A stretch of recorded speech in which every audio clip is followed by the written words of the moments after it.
Okay, so let us now move on to our last technical session of this series. Our next speaker is Professor Smita Sirker. Smita Sirker is a professor at the Center of Philosophy, School of Social Science, Jawaharlal Nehru University, New Delhi, India. She also taught at the Department of Philosophy, Jadavpur University for a decade and was the associate editor of the Jadavpur Journal of Philosophy. She was also appointed as the joint director of School of Cognitive Science, Jadavpur University. She has co-authored a book entitled Mental Reasoning, Experiment and Theories.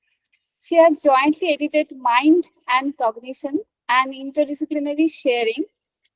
She has published in Philosophy, East and West, Mind and Language, Journal of Mathematics and Culture, Annals, and several very intriguing and thought-provoking articles. So her research interests include philosophy of cognitive science and mind, psychology of moral reasoning, human reasoning and rationality, and philosophy of mathematics. So we thank Professor Smita Sirker for accepting our invitation. We also want to thank Professor Mihir Chakraborty, Mihir sir, for connecting us with her because we were looking for an expert who can talk about the philosophical angle of reversibility and we were really clueless. Sir connected us with her and she agreed to give us a talk, negation, absence, perception of absence and reversibility. So we'd like to invite Smita ma'am to take over her session. Over to you. Thank you, Kamalika, and thank you for that introduction. I hope I'm audible enough. Yeah, you are audible. Okay, I'll just start with my PowerPoint presentation. I have one, so let me just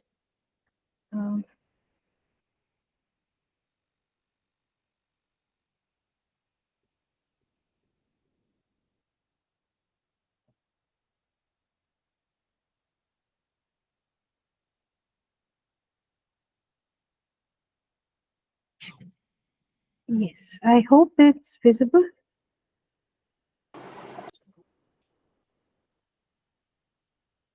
Yeah, visible. Okay, okay. Thank you once again. In this talk, I'll try to comprehend ways in which we may apply the concept of reversibility in philosophy, because no one talks directly about reversibility except in uh, moral philosophy and one theory of moral philosophy. So there are two specific areas, rather two philosophical issues where the application of the concept of reversibility can be put to test.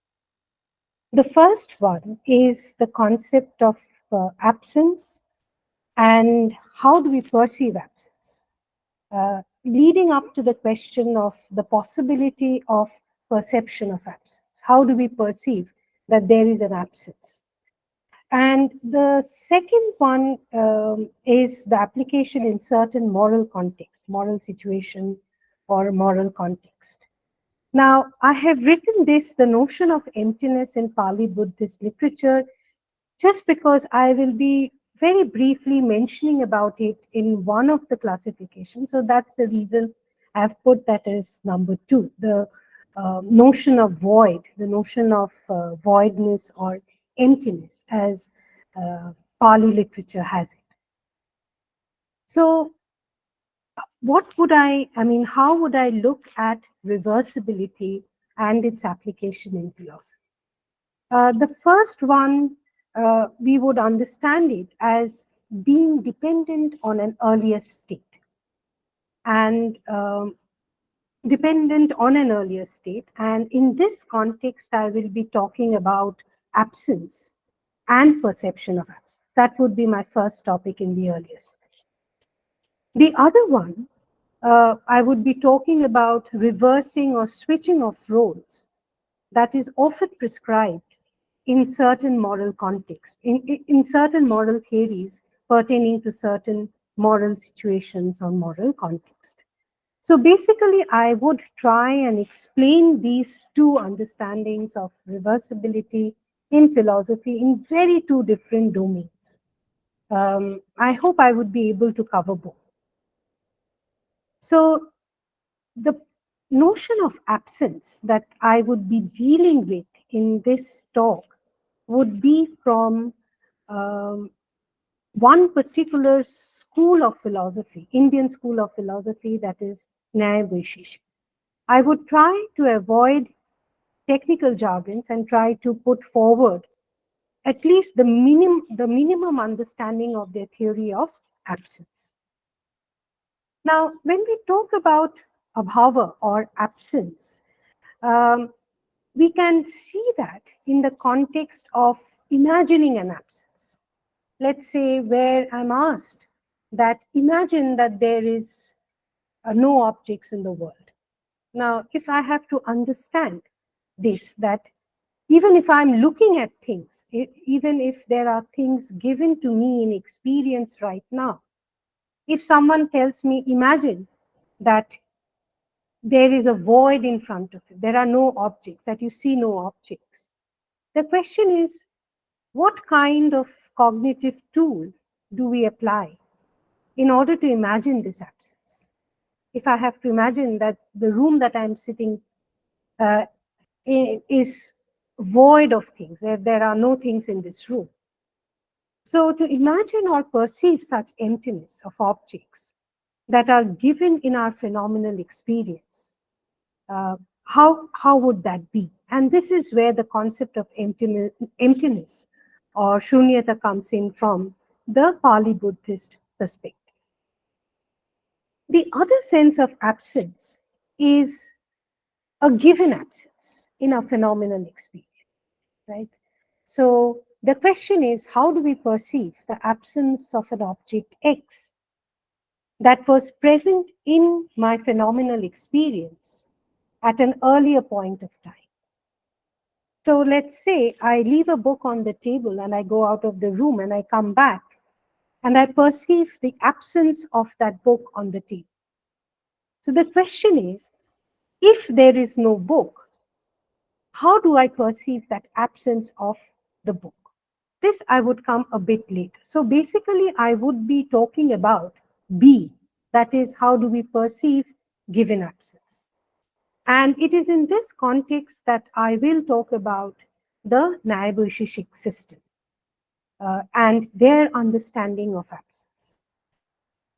What is interesting is for these philosophers, they accept the presence of both positive entities as well as negative entities. What it says, like just like there are entities like this laptop, this water bottle, this pen, paper, trees, tigers, cups, etc. For them, negative entities also exist. There are negative entities like absence of trees, absence of tigers, absence of pots, etc. So they call it as bhava padartha, that is positive entities that we can see, we can talk about, and also their absence. Those would be the negative entities. And according to them, they not only believe in the objective reality of negative entities, so it is not just that we talk about negative entities, but they think that negative entities also exist and they are distinct from positive entities. And these negative entities are categorized by these philosophers as abhava or absence. Uh, Let me just point out on is that I would be touching the very minimum structure of the Nayabeshishik philosophers, their arguments, as I would just be showing their notion of absence and try to figure out where the concept of reversibility might be applied. So I will not be going into the intricate arguments of these philosophers, but this provides a basic structure, a basic structure of their notion of absence. Because when they talk about abhava, they also talk about different kinds of abhava. So for them, absence has to be admitted. So the question that might be asked is, why do they have to accept negative entities or abhava as objectively real, that it exists? because for them, it has to be admitted because we also have a negative form of cognition or knowledge. For them, um, there can be two different kinds of knowledge, cognition. One they call to be the affirmative cognition, where I say that there is a lamp on the table. There can also be a negative cognition, where I say that there is no lamp on the table. For, for the Nehru, any cognition, let's say either of the affirmative form or of the negative form, must have an object of cognition. Unless there is an object, I cannot talk about its cognition. So this applies both in its affirmative form as well as in its negative. So just to clarify again, so if they are talking about two different kinds of cognition, affirmative as well as negative, the argument for accepting negative entities is this, that and they say that we often have cognition of the negative form. We may say that there is no elephant in this room, there is no lamp on the table, right? So we can have these kind of negative cognition. And because we have such cognition, there has to be an object of that cognition.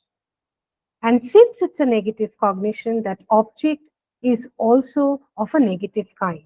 And therefore, they accept abhavo as objectively real. So for them, when they talk about absence as an entity, right, because we said that for them, absence is of something. So they will talk about absence of something at some place. Right? So when I say that there is absence of, when I say that there is no lamp on the table, I'm saying that there is absence of lamp on the table. So I'm talking about a particular object and its absence, and also where it is absent. So for them, there are two things that has to be there if we have to perceive absence. So for any perception of absence, there are two dependent things. So if we continue with this example of there is no lamp on the table, the first thing is about that something is absent. And that something which is absent, we will be referring to that as a counter positive. So whenever I say counter positive, it is the object about whose absence I'm talking about. So when I say, given this example, if I say that there is no lamp on the table, lamp would be the counter positive because we are talking about the absence of that object. And the second one that we have to accept is that there is a locus where we claim that there is an absence, right? So there would be two things. One is the counter positive, that is the thing which is absent, and the second is the locus where it is absent. So an absence for the Naibu-Shishi, an absence cannot be conceived of without its counter positive and locus. So these two are necessary components for us to talk about absence. If there are any clarifications in between, since I come from a very different discipline, so please feel free to stop me and clarify the points that I make. So for them, the other interesting part is, so we have talked about how they understand absence. So absence for them is an entity, it's a negative entity. So when we talk about absence, we also have to talk about the counter positive and the locus of the absence. The question now is, how do we know absence? For them, absence can be known either directly by sense perception or indirectly either by inference or, let's say, verbal testing. Someone tells me of an absence, or I infer that there is absence of this object at this place. So, if the counterpositive of an absence is perceptible or imperceptible, then the absence is also perceptible or imperceptible. What does this mean? Now, I said that whenever I talk about absence, or whenever I have a negative cognition which talks about absence of a certain object at a certain place. So if I say that there is no lamp on the table, if the counter positive, that is the lamp, is perceptible, then its absence is also perceptible. If the lamp was imperceptible by nature, then its absence would also be imperceptible. This is one point that they make. And depending on the object, whether the counter positive or that object is perceptible, so would be its absence. If it is imperceptible, so would its absence be. The second point that they are making is this, that the sense organ by which I know an object is also the same sense organ by which I know its absence. So, the same sense organ that is responsible for the perception of the counter positive, the absence is perceivable by the same sense organ. Which means simply this, that if I see a lamp on the table, if I visually see, so I'm kind of applying my visual perception. If I see the lamp on the table, it is by means of the same sense organ that I can also visually see that there is absence of the lamp on the table. So they say that the same organ, sense organ, is applied both in its perception of presence as well as the perception of absence of the object. This is how Naya-Bushishik argues. So they say that, so what we have done so far is that for absence, we need two things. One is the counterpositive. So when I would be reiterating the example over and over. So when I say that there is no lamp on the table, so the counterpositive is the lamp, the table top is the locus of the absence. Now, apart from these two, for them there are three other conditions that are necessary for my cognition of absence of any kind. So these conditions have to be present in order that someone has a cognition of absence. And the first condition is the sense object contact with the locus of absence. So my eyes, in a way, should come in contact with the locus, that is the tabletop, on which I declare that there is absence of a certain object. So there has to be this contact between the sense organ and the object that I'm perceiving. So if I have a positive perception of presence, so if I say that there is a lamp on the table, there has to be a contact between the visual organ, my eyes, and the lamp in order to know that there is lamp on the table. Similarly, in this case, so there has to be a sense-object contact. Since we are talking about absence, so what kind of sense-object contact can we talk about here? So for them, in case of absence, the first condition is that my eyes should come in contact with the locus of absence, and in this case, the table. The second is the memory of the counterpositive, which is I must also have the memory of the lamp, right? And the third is the non-cognition of the counterpositive, which means in a very simple way, which means that I should not cognize the lamp on the table. So if I cognize the counterpositive or the lamp on the table, then I cannot cognize its absence, right? So these are the three conditions. One, I repeat that my eyes need to come in contact with the locus of absence. I need to have a memory recall of the object whose absence I'm talking about, that is the lamp. And the third is, I should not cognize, there has to be non-cognition of the lamp, that is the counterpositive. Right? So these three conditions are necessary for the negotiation. Now, what I would be focusing on briefly is the memory aspect. And that is where I think that there is a kind of temporal going back to a particular memory that evokes my current perception of absence. So when we talk about memory as a condition, so for the cognition of an absence, as I said, the memory of its counterpositive is necessary.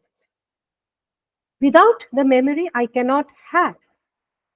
So without without having the memory of a lamp, I cannot cognize or I cannot know that there is absence of lamp on the table.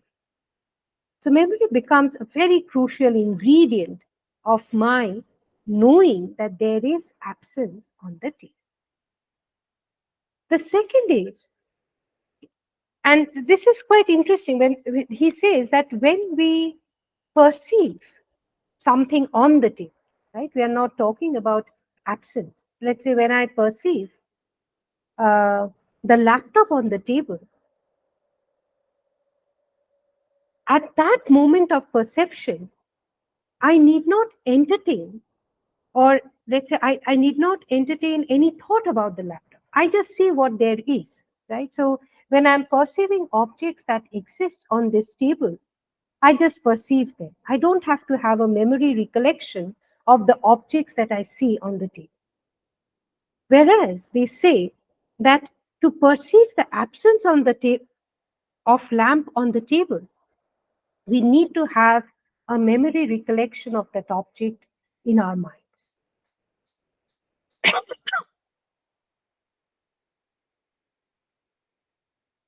So, for a positive perception or a perception of presence, memory condition is not a prerequisite, it's not a precondition. But for the uh, perception of an absence, we need to have a memory recollection of that object in our mind. So when the counter positive, that is, lamp is presented in the mind, that is, it is remembered as a memory, but it is not perceived on the table, only then can I have perception of the absence of lamp. So just to repeat, so when the thought of lamp or the memory of lamp is invoked in my mind, but I do not see the lamp on the table, only then can I have the perception of the absence of lamp on the table.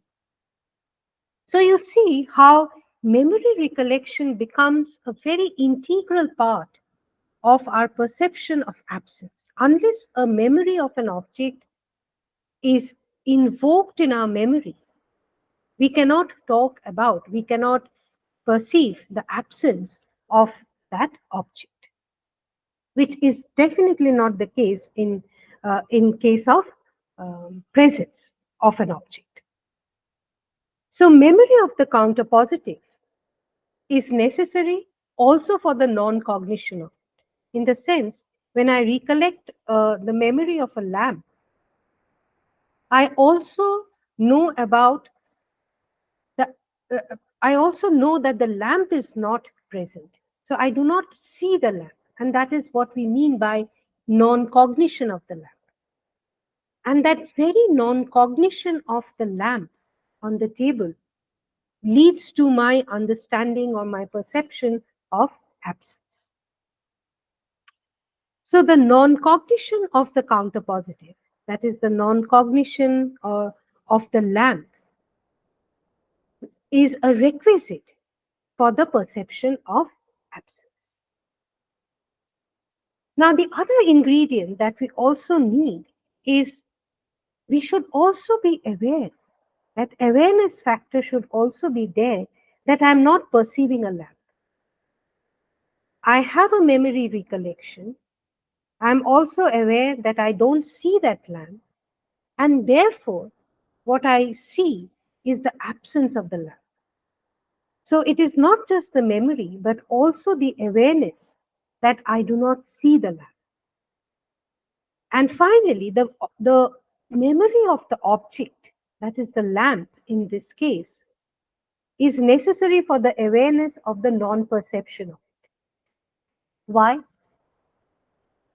So what this point is saying is this. I have a memory of a lamp, and it is only when I have the memory of this lamp, I'm also aware of not perceiving the lamp. Right? Now, what is the connection between the two?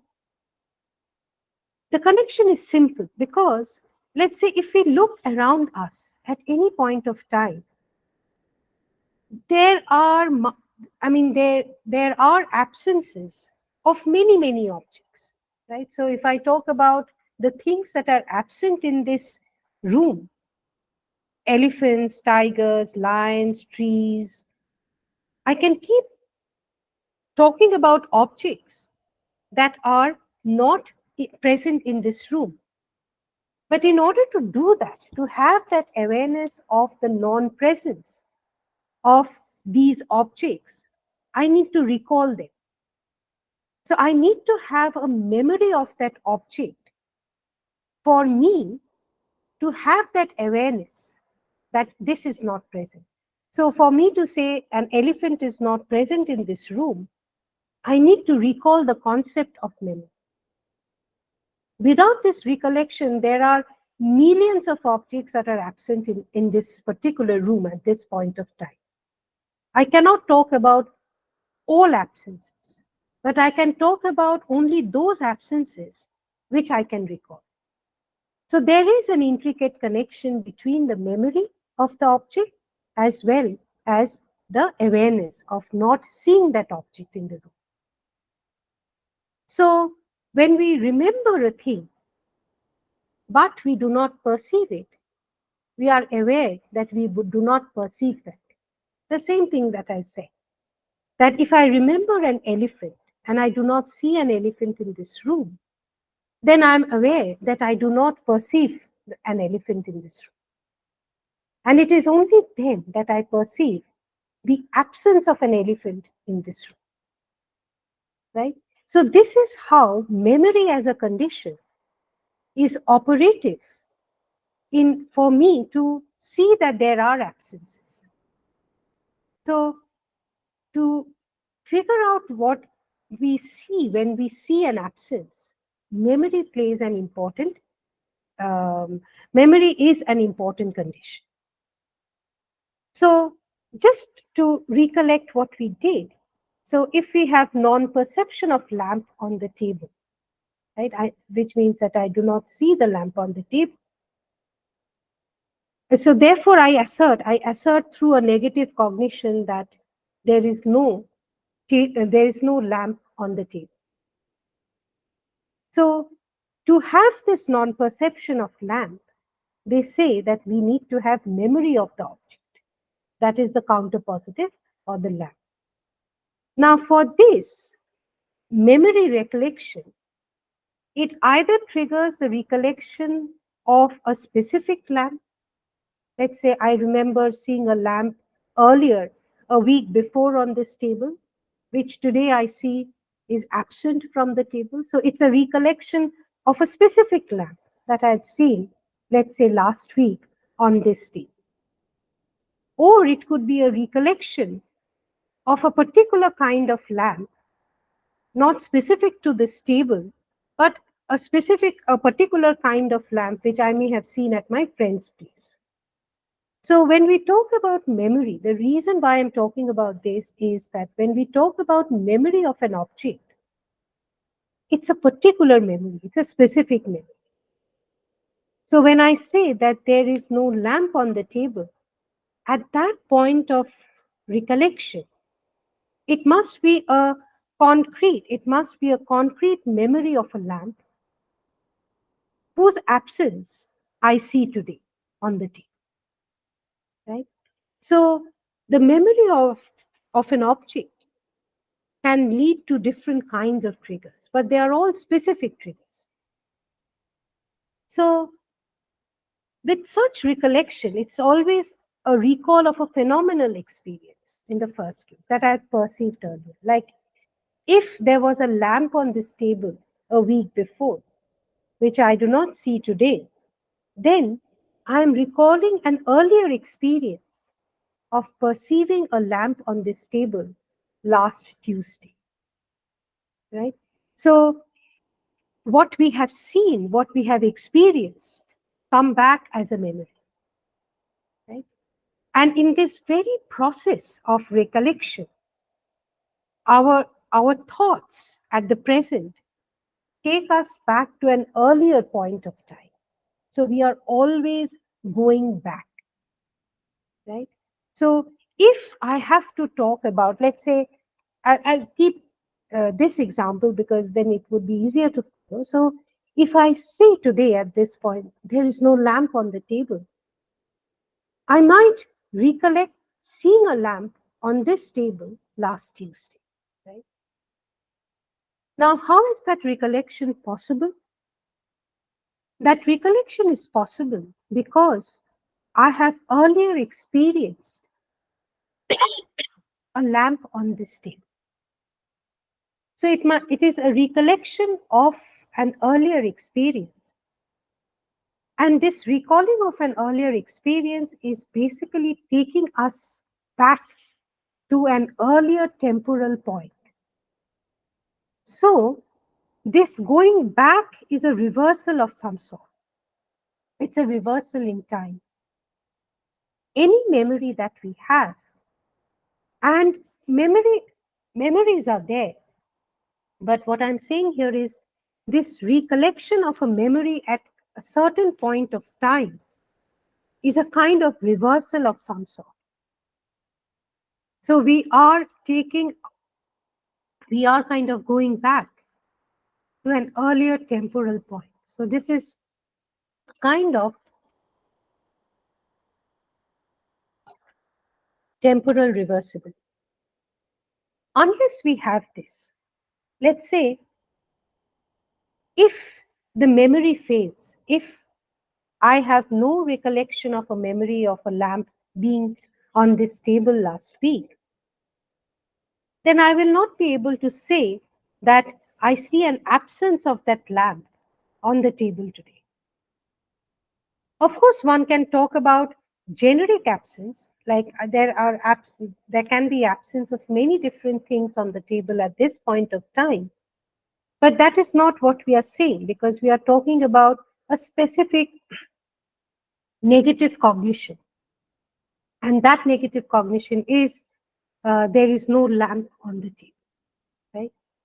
So I think, and probably I want to pursue this, that there is always this kind of going back in time and fetching out, kind of fishing out the right kind of memory and not just any memory.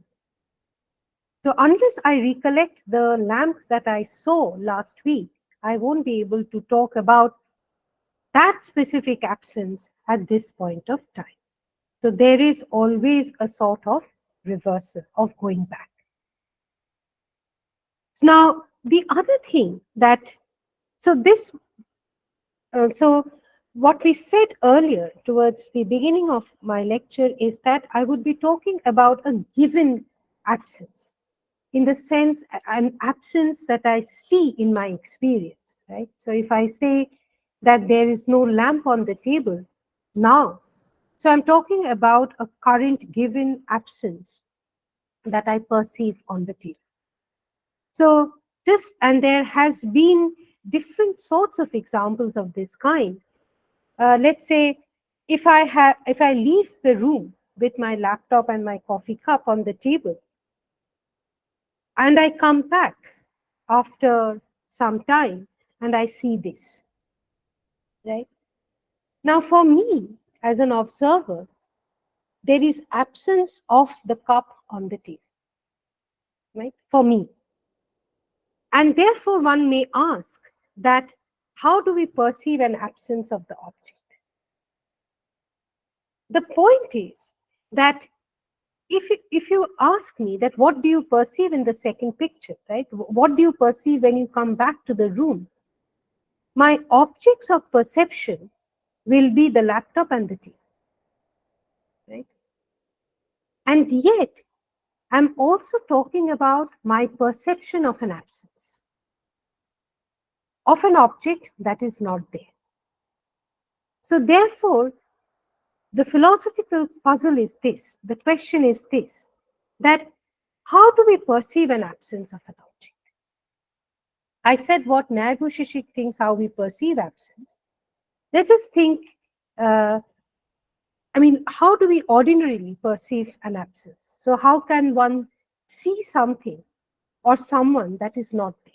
That's the puzzle, right? And this also will kind of uh, bring us back to the memory condition, but in a slightly different way. The point is this, that when we talk about experience of a presence, we will see the difference between when we talk about experience of a presence and experience of an absence. Now, suppose my friend throws a tennis ball towards me to catch it, right? Now, after this, if someone asks me that, do I see it? I would say yes. And if someone say that, can I describe the color, shape, size, texture of the ball? I'll say yes. Now, the yes answers to both these questions it comes from the fact that I see the ball, right? I hold it, I feel it, and therefore I can talk about the various properties of the ball, right? So this is my experience of something which is present. Now, when we talk about experience of an absence,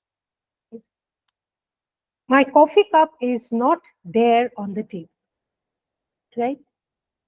Now, imagine, and this is probably, and this probably will help us in seeing why this is a puzzle. Let's say I leave my room and I had my laptop and my coffee cup on the table. I leave the room and I come back with my friend back to the room. Now, what we experience, me and my friend, what we experience, our objects of experience are exactly the same, in the sense that both of us experience the table and the laptop. And yet, our experience is qualitatively different. My friend will talk about the presence of the table and the presence of laptop on the table. So she may say that there is a laptop on the table. Whereas from the same experience, from the same experiencing of the two objects, that is the table and the laptop, I will say that my coffee cup is not there on the table. So we have the same perceptual field. We observe the same objects. And yet the experience of my friend and of me, they are qualitatively different. For me, so now the puzzle is that if I see the objects that are present, then how do I talk about this experience as an experience of absence? Right? So the table, to both my friend and me, it looks exactly the same after we return back. Right? So both of us see the same table, but I see the absence of the coffee cup while the other person does not see any absence. So there is this clear perception of an absence that I have in my phenomenal experience. And of course, the question goes back to how do I see this absence? How do I perceive? So the emphasis on this word perceive. How do I perceive something that is not there? So how do I perceive absence in general of things that are not there? So both of us having the same experience, yet one is having the experience of presence and the other one is having the experience of an absence. Parenikova suggests a kind of a mismatch model. I'll just specify what she says in a form of a principle, and just to see what is it that gives rise to this perception of absence. So for this mismatch model, we say that it's a visual experience of the object's absence, right? So the visual experience of O's absence consists in an object level mismatch between my template of seeing the coffee cup and the computer on the table at point T1, and then again seeing its absence at a later point. So what I'd seen 5 minutes before, that template, that visual template doesn't match with my current template. And it is because of this mismatch in that is generated by the visual working memory, right? So what I had seen earlier, and a current perception of the observed stimulus. So the current perception is just the laptop and the table. So there is a mismatch between my earlier visual working memory and my current perception of the table with the laptop. And it is because of this mismatch that we can have this experience of an absence of an object, right? But here again, we are talking about a kind of memory. There is a kind of, we have to invoke a kind of memory in order to see that there is an absence. And of course, as I said, as I argued before, that any kind of memory recollection is always going back in time. The recollection is specific and the recollection is of a certain point of time. I'm not recollecting the table, my perception of the table 5 days back. I'm talking about the recollection 5 minutes ago. So there is this kind of a comparison between what I have in my visual working memory and my current perception. Now, this is what I wanted to talk about and how we see or how we can talk about the notion of reversibility in our experience of an absence or perception of an absence, to be more correct. Now, the other thing that I wanted to discuss today is in the context of moral decisions and how we talk about reversibility and the different understanding of reversibility that we may have in moral context.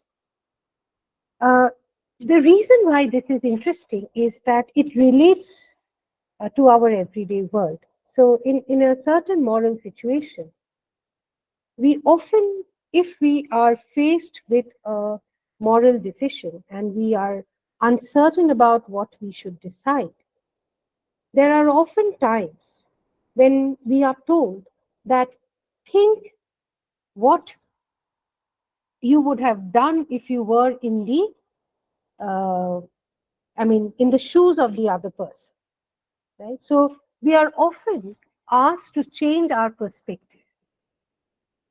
So if there are two people involved, A can take up the perspective of B or B can take up the perspective of A.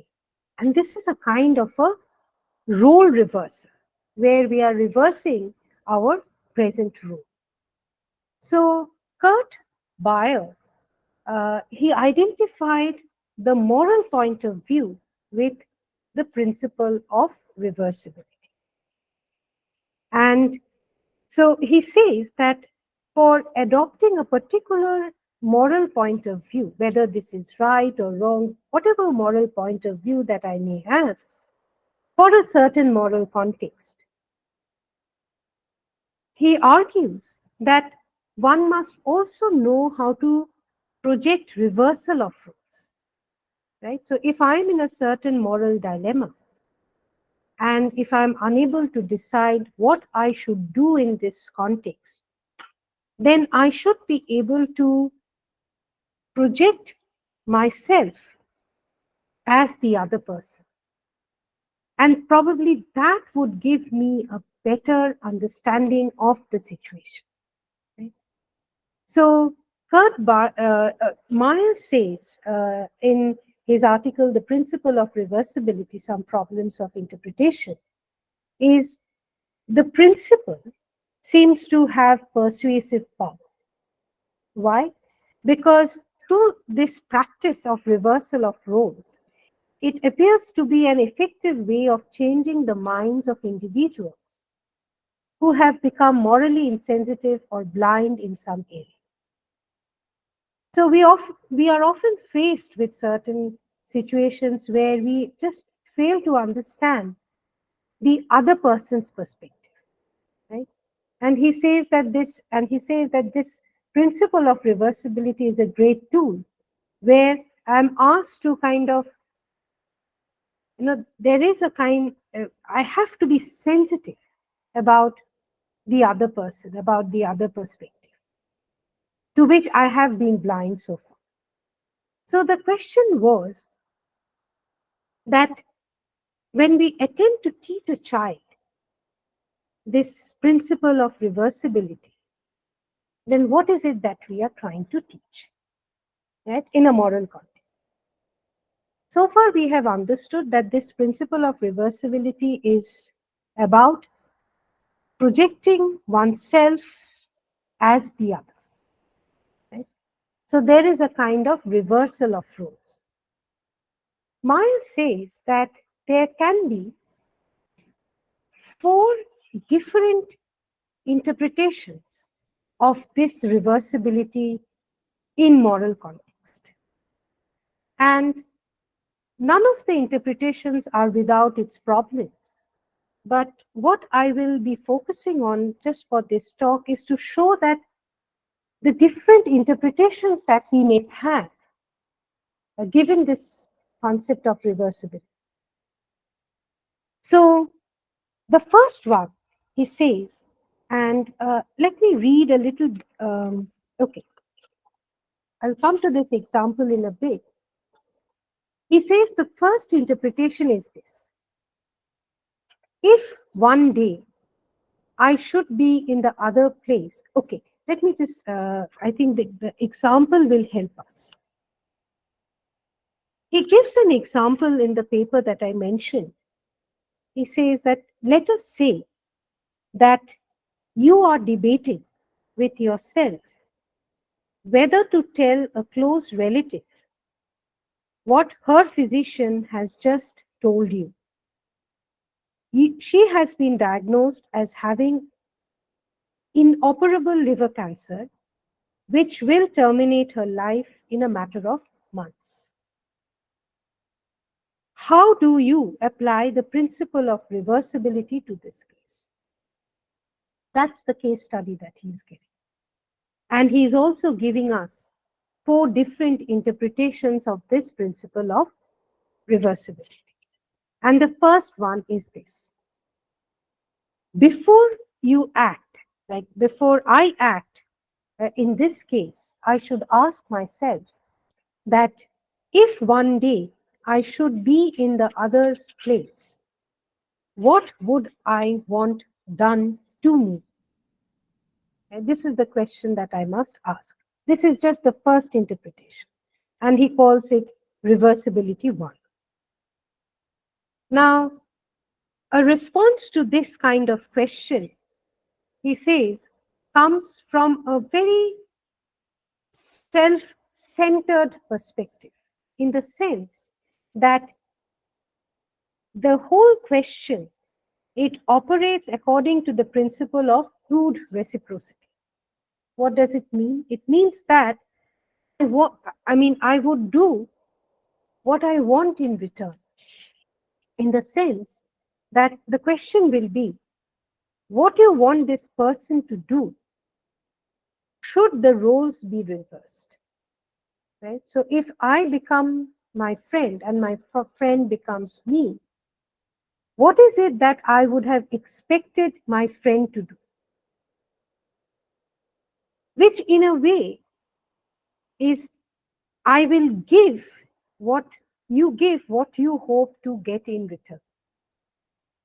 So here my entire calculation depends on a kind of reciprocity, right? So when I say that if I'm in the other person's role, what do I want, right? So do what you want done in return. So that's the main thing. Do what you want done in return. So what you expect for yourself, that's what you suggest. The second reversibility interpretation is this. It reads more or less the same, but it is slightly different. It says that if I were in the other's place, what would I want done to me? The question is the same. But the second part is slightly different. Do what you want done if you were in the other space. So if I become my friend, what is it? And if I become my friend who is terminally ill, then what is it I would have expected my friend to do? Whether to tell me a lie, whether to tell me the truth, or whether to tell me partial truth, etc. You see, the change that we have in this interpretation is that I am bringing in the notion of um, empathy, or empathy in the sense that I'm being sensitive to what I would have expected if I became my friend who is terminally ill. So in this case, I do not calculate my own personal gain as I did in the earlier case. So basically, I'm imagining myself as my friend, as the other. So if I were diagnosed as terminal, what would I want in this situation? Whether I want to be told the truth, partial truth, or a lie, or something else, that is what matters. So basically, I'm imagining myself as my friend. So this is the second interpretation of reversibility in a moral context. The third interpretation is this. If I were the other, what would I want done to me? Again, the same question. It's the second part that becomes crucial. Do what you would want if you were the other. Now, this interpretation, according to Myers, becomes, you have to imagine more. There is a lot of empathy that is involved in this third interpretation. And also, it is cognitively more challenging. Why? Because you make an effort to think and feel as another does. So you are trying to feel what your friend is going through. It is cognitively challenging because it is based on your understanding of your friend's desires, needs, hopes, fears. You make a judgment and do what you hypothesize the other person wants. It is, as I said, that this is cognitively challenging because you just don't get to know your friend's needs, desires, wishes, hopes, etc. It is your understanding of your friend's uh, needs, desires, etc. And based on your understanding of those conditions, you have to make a judgment and then see and then kind of come out with uh, a response, what you want to do, what the other person wants, right? So if I had the other person's desires, needs, etc., what would I want in this context? So I'm empathizing a lot more. I have to depend on my cognitive ability to understand the other person's desires. And based on that understanding, I have to make a judgment what should be done. So this is the third interpretation of the reversibility principle. The final is this. If I were in the other's place and I were a fair-minded individual, what would I want done to me? Do what a fair-minded individual would want done in the other's place. Of course, here the demand becomes more strict because you are imagining yourself as a fair-minded, honest individual, right? So there is this extra kind of um, condition on you. So you're not just thinking about you just as you are, but you're also thinking that what if you were a fair-minded individual, an honest person, what would you have done? So if I were diagnosed with a terminal disease and I was a fair-minded person, what would I want? Now, the whole idea of discussing these four interpretations of reversal is that each context is giving me a different way of thinking about the problem. So if it is upon me to tell my friend that she is suffering from a terminal disease, the question, what should I do, comes in many different ways.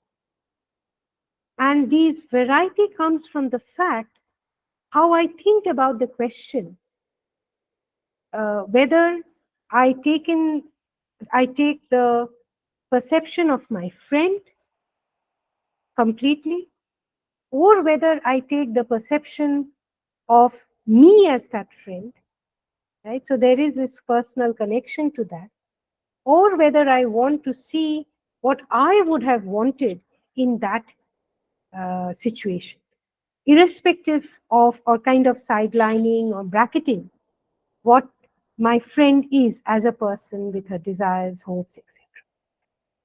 So you see, this whole challenge of role reversal brings out different responses to the same moral problem. So whether you are going on with R1, reversibility interpretation 1, or R4 will lead you to making very different decisions. And that is what makes the principle of reversibility as understood by Meyer. It makes it so interesting. I mean, and there is a kind of a logic why one should apply this principle in moral conduct, because it helps you to think from different perspectives. I'll just end by two brief quotation of Myers. Uh, he says that the question of how to construe the procedure called reversibility cannot be given an absolute answer. No one moral interpretation of the principle is universally applicable, that is applicable to all moral issues. The decision concerning which to apply cannot be made a priori, it cannot be made before, but only in the context. That is, only when we are faced with a particular moral problem, only then we decide which interpretation to take. So rather than arguing which moral version of reversibility is morally best, we should instead celebrate the richness of the concept of reversibility. I think I should end here. Thank you very much. Thank you, ma'am, for the very interesting talk. So I believe we have some questions. Anyone with any questions, please raise hands.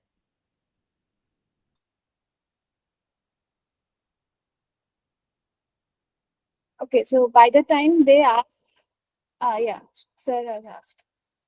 Yeah, sir, please go ahead. You are muted. You are muted.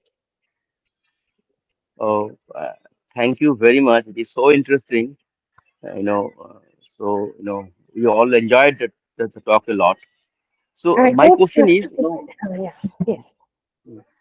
my question is, one time you are talking that recalling the memory is actually going reversal. It's time reversal is there. So it is that it's like that. Memory recalling is reversible. It is fine. But my question is it mandatory that we need memory always if we want to have this reversibility, time reversibility? Okay, okay. You see, for the perception of absence, they say it's required. Why? Because how do I know what absence I am talking about?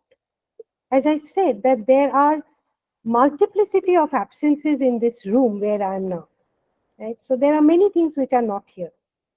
Now, when I at a certain point of time, when I say that X is not present, unless I think about X, I cannot talk about its absence. So at least a certain recollection of, a recollection of a certain kind is necessary. Only then we would be able to say what absence we are talking about. And since it is memory, memories are always past. Temporarily, they are, past, right? So therefore, there is always this notion of going back. Whether we can talk about perception of absence without memory, personally, I think we cannot. Either we recall a memory or we recall a concept, right? Let's say when we are reading something and we say that, look, I don't find the discussion here. It's not a memory recollection, but it is a recollection of a certain concept or a discussion that I wanted in the paper, which I don't see. So even absences can be of different kinds. But here in this particular discussion, I wanted to highlight how do we perceive, like how do we see an absence? Because what we see in our experience is just things that are present. Right? So if I look at this table, I can list the things that are on the table. But on top of that, I'm saying that these are the things which I don't see. Now, this whole qualification of something not being seen, how is that possible? That, I think, cognitively, if I have to cognitively think about the absence and also see that absence, I am cognitively taken back to my memories of a certain kind. Only then I can talk about its absence. Okay, okay. I hope I've been able to answer your question. Yeah. So in your case, it is necessary that it is necessary that memory is needed to uh, to go backward actually.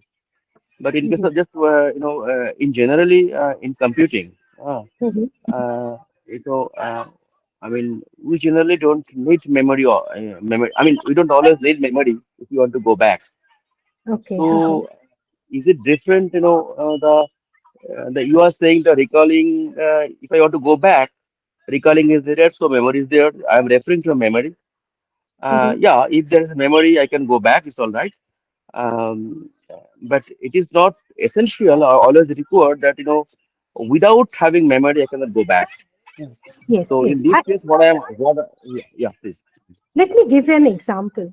You see, the reason why I'm talking about memory is because I'm talking about perception of absence.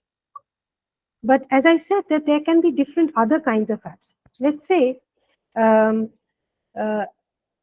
mean, at the end of the faculty meeting, I mean, I see the people who are present in this meeting, right? So at the end of the day, someone asks me that, did you see Mr. X?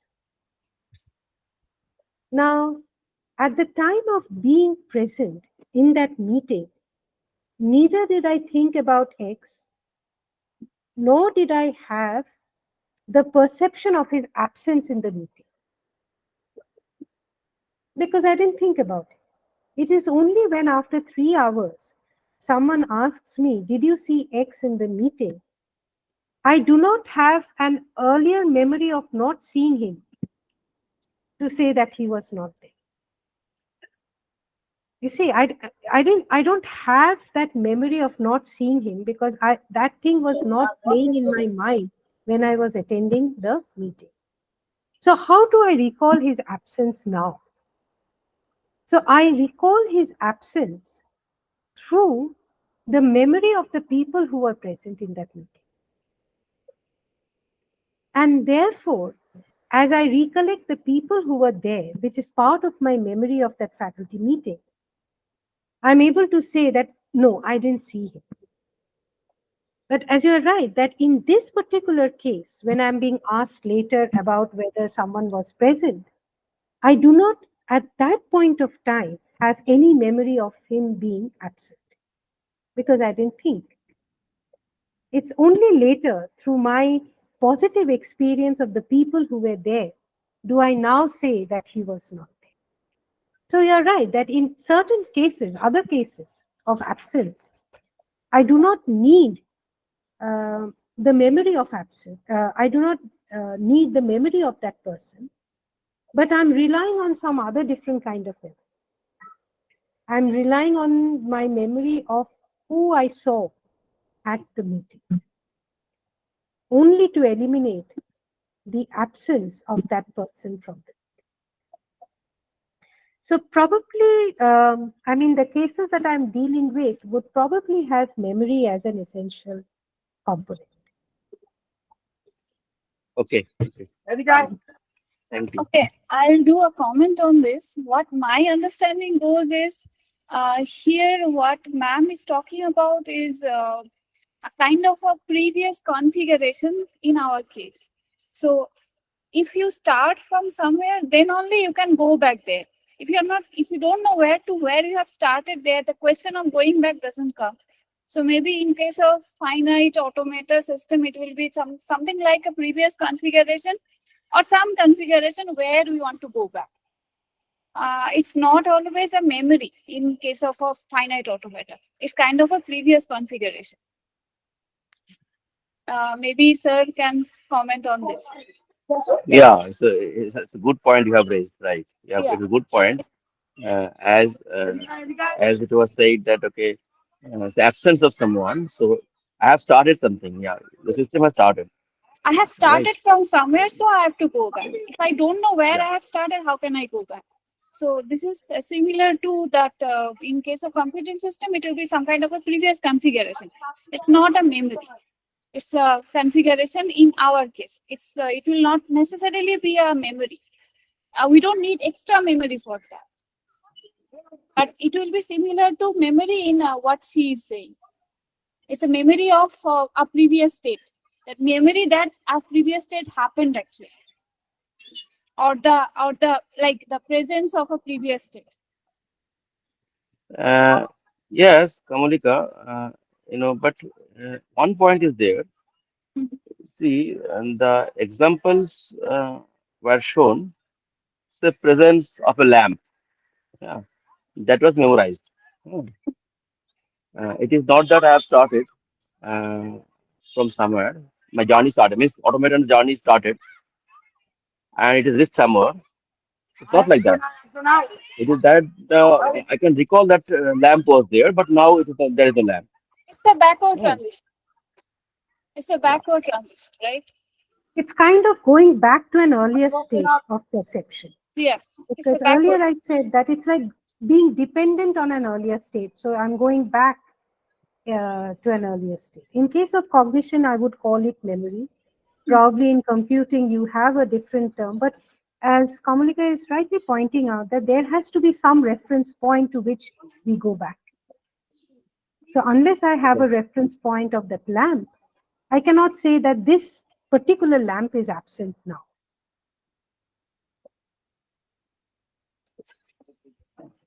Okay. Okay, yeah, Sukriti. Yes, hello, ma'am. Actually, what I understood is that we need that memory when we are going back. But as I can understand that reversibility, in terms of reversibility, also we can think that if we start from one point, we are moving forward and then again reach to that point. Then also we can say that yes, as this point is reachable, then we can reverse back. So when we are going forward, suppose some events are going forward in forward direction, I think, I don't know whether I'm right or wrong, but I think if we do not even have the memory, but it is becoming predictable, that yes, I know that some event is occurring just next to the previous event, and in this way, if we come back to the first point, initial point, then also we can reach to the point, but without having any memory. So I don't know whether I'm right or wrong, but ma'am can say better that in that case, can we say it is reversible in philosophical angle as well, but we do not need memory in that case? Mm, You see, I'm trying to think what this forward movement would be in this Suppose there perception is a of action. circular path. Mhm, Suppose some mhm, events are occurring circularly. mhm, mhm, Circularly. So mhm, I am starting from one point, then this event, this event, this event, this event, and I am mhm. again coming back to this event. So Okay. I'm not going back in backward direction.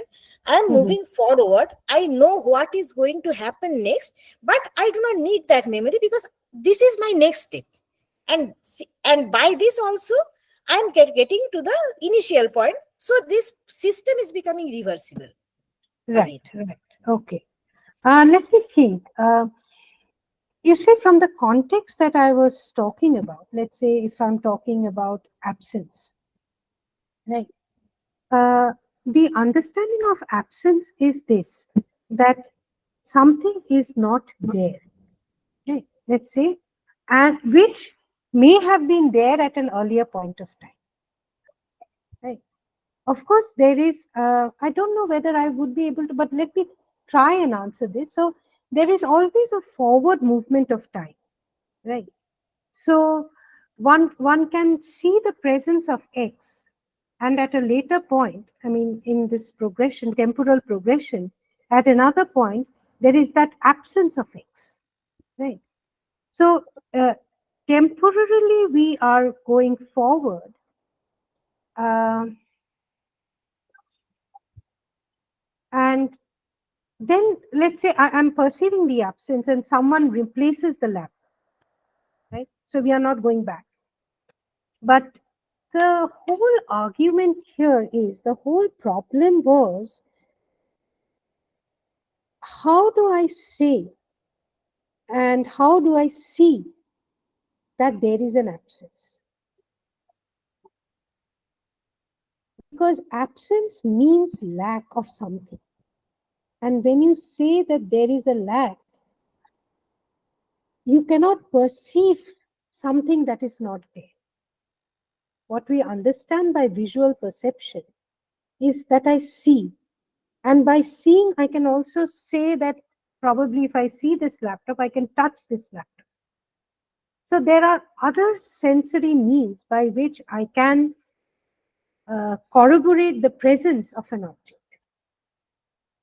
Now, when it comes to the perception of its absence, what is it that I can depend on to talk about that it is not there?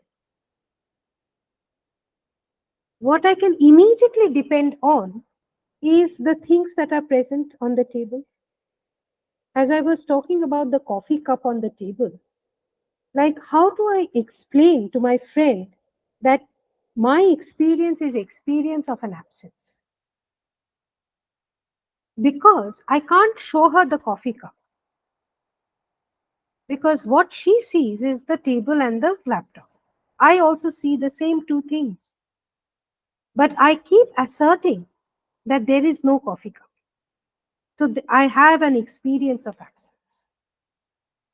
For her, I cannot, there is no other dependent condition which I can tell her, show her that, look, there was this and it's not there now. You see, unless there is an imprint on the table of the coffee mug.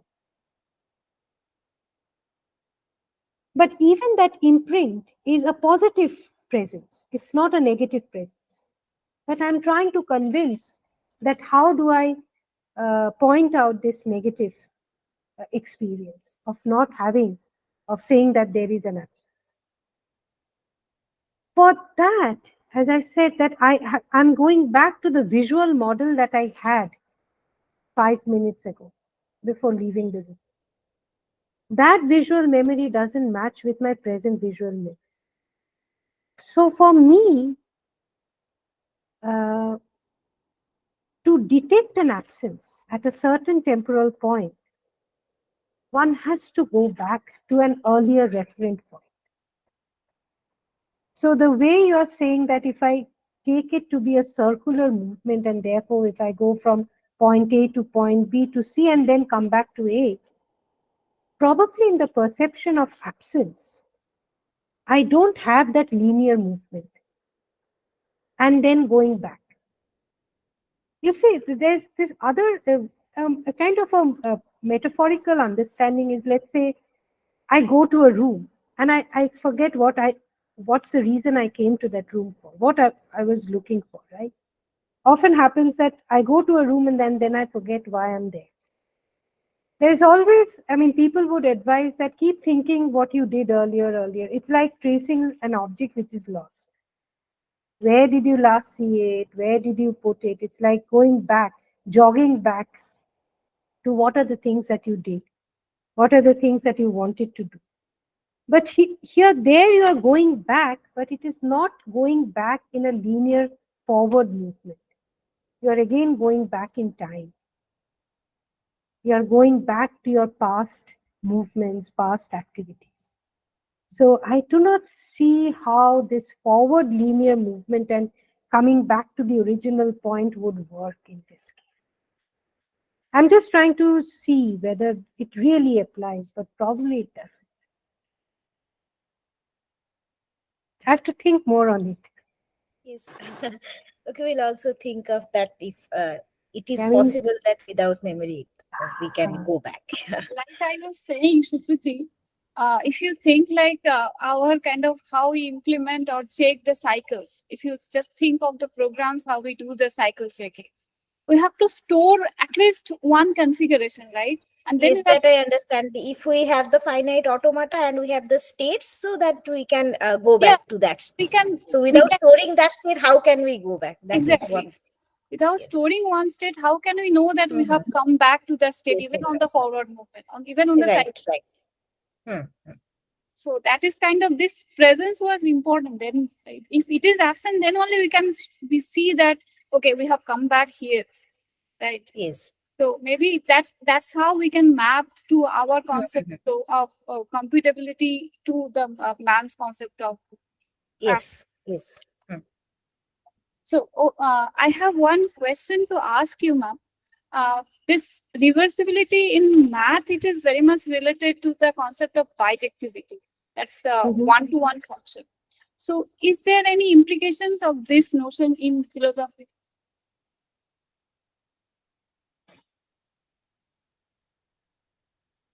well, not the philosophical theories that I can think about. Of course, in set theory and all the relation that we have between sets, it could be a one-to-one mapping. But the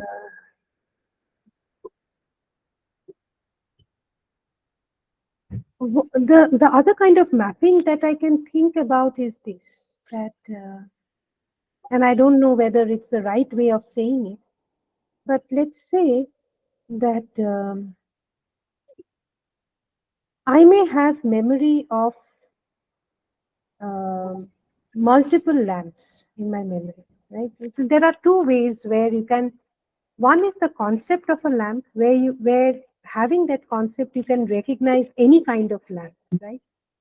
So even if it greatly varies in design, you can still tell that this is a lamp. The other one is where you have memories of, let's say, 10 different kinds of lamps that you have seen in a shop. Now, when there is a particular absence, and I think this is more um, relevant if you talk about the books on a bookshelf, right? Let's say after a month, if you see the absence of a book, one particular book, right? Now, books are conceptually they are the same. The reason why I can individuate or separate one book from the other is because of the image of the book that I have, right? Because its binding, its color, its cover page, they're all different. Color is different. Now, when I try to, when I see the absence of one particular book, it's probably one-on-one mapping with the earlier memory of of that particular book and not all the books that I have on my bookshelf. So this recollection or kind of bringing out one particular memory out of 100 memories is what tags my present perception of absence and recollecting that this book was present on the shelf a month before. So as if there are two sets. One set is of my memory of the books that I have, and the other set constitutes of my present perception of books, the books that I perceive on the shelf at any point of time. Now, if I have to recollect whether I have this book or whether I detect a missing book on the shelf, there is always a one-on-one mapping between the set of memories that I have of my books and the current impressions or perceptions that I have of the books on the shelf. Unless you do this one-on-one mapping, you will not be able to recollect whether you have this book or not, or whether any particular book is missing from the shelf. I don't know whether it conceptually maps onto what you were asking, but probably not. But I'm trying to think how it will work in case of visual perception and perception of absence. Because they don't talk about reversibility openly. I mean, as a concept, we don't talk about reversibility. So I was trying to find out the areas of application of this concept of reversibility. I found one in the moral domain where they talk about the principle of reversibility. Very interesting concept. But in the other, I haven't found that. So I'm trying to see what sense of reversibility or what understanding of reversibility can be applied in the context of absence, or more specifically, its perception of absence. When I say I see an absence on the table, so I'm not sure whether answers your question. I have a one small comment. As I have understood from the talk, always it appears to me that it's a mapping you're talking about is always one to one. Otherwise, how can you go back? Actually, how can you recollect? So for example, presence of a lamp. Even I have having multiple lamp, or the bookshelf example you have just given. Even I'm having multiple books in my bookshelf. If one book is missing, then I am trying to find out that book. So then I am referring at a particular configuration. So Yes, again, the one-to-one map is there. yes, Actually, that is interesting point. The question I asked before, that mapping is one-to-one, but still you are referring to some memory which we generally do. But the one point was Kamalika has made, that is the is very important, that the memory also we use, but don't may not be we are explicitly in the term we are using. So memory, we are not saying, but when you are storing the configuration, then some kind of memory we are referring to. Even even if we don't store in physical in actual sense, then also since there was a configuration, I can have some sense of memory as you are referring Hmm. uh, in the configuration. Yeah. Yeah. Uh, okay. Thank Thank you you. for clarifying. So thank you, ma'am. Thank you once again for this very interesting talk. And so many things to think about and work on, both from our side. And I think on philosophical angle also, reversibility is not a well discussed topic. So maybe many things are there to be explored yet. Yes, of course. I Monica, mean, opened up a new can of worms for me. It's like I have to keep thinking, where do I apply? I was discussing with Professor Chakraborty that you see, I mean, this whole notion of river going back is present in many aspects, but we really do not take it as a principle. That is what we were discussing. Thank you very much. if I have one question, actually, last question. We have taken my lot of time. Yeah, yeah. See, if we have get some comment from you. The question is, this webinar series organized. We are organizing in memory of Edward Fredkin, and Edward Fredkin was an advocate of digital philosophy. So, Of although which my question is philosophy? Digital. digital philosophy, Digital digital philosophy. Okay. philosophy, yeah, Mhm. and his idea was that whole universe is an automaton, in particular a cell automaton, and everything, what universe does, it just computes. It's a kind of computer. So lots of debates are there, and people sometimes do not agree with this concept. But other people are there who also propose, yeah, it's again a computing thing.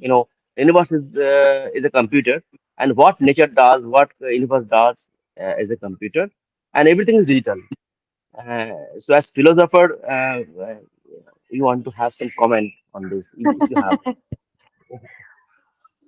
Well, I have also been doing cognitive science, so philosophy of cognitive science, and we have huge debates between when we explain what is mind. We have different theories of mind. This is just an example from philosophy of mind. We have one called the computational theory of mind, where mind is seen nothing but something with compute. So it's kind of information, right? So there is an input and output, and there's nothing, there's just computation. And we have a philosopher, John Searle, who says that if we think that we are nothing but um, computational systems, what we lose out from the philosophical point of view is the notion of understanding. So he gives the example of his famous Chinese room argument, where, let's say, it's a setup where I, who do not, Sir is talking about himself that he knows only English and a little bit of French, but he doesn't know Chinese. Now he's kind of locked in a room. On one end of the room, he's getting as input Chinese symbols, and there is a kind of a rule book which is in English, which helps him to translate what is being given in certain symbols to other different symbols, but within the same language. So basically, what he is doing is he's translating he's getting some Chinese input and he's sending out certain Chinese out. And he's doing it very well. He says that later on, I find out that I've been answering questions in Chinese and I've been responding to that question. So I'm doing it perfectly well. And there is a rule book which I follow. But can one say that I really understand what I'm doing? He's being able to do it. He's able to compute the inputs, follow a rule book, and then send out outputs. And they are perfectly well. So people who are kind of outside the room can very well mistake Searle as a Chinese speaking man because he's sending out good responses in Chinese. And yet, the element that is missing, and this is his argument, is comprehension, is understanding.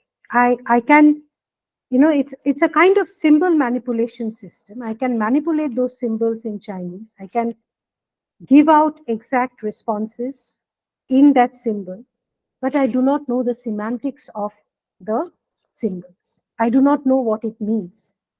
And this lack of meaning is what also leads to lack of understanding.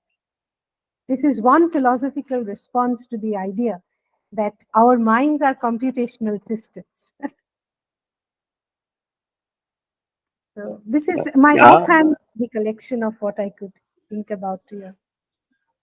but about the nature and universe, That I haven't really thought about, you know. Our kind of deliberation is with our nature of mind, what kind of minds we have. And of course, when we talk about the mind, there are whether the world exists, you know, whether the world exists, what is the nature of the world. We go into these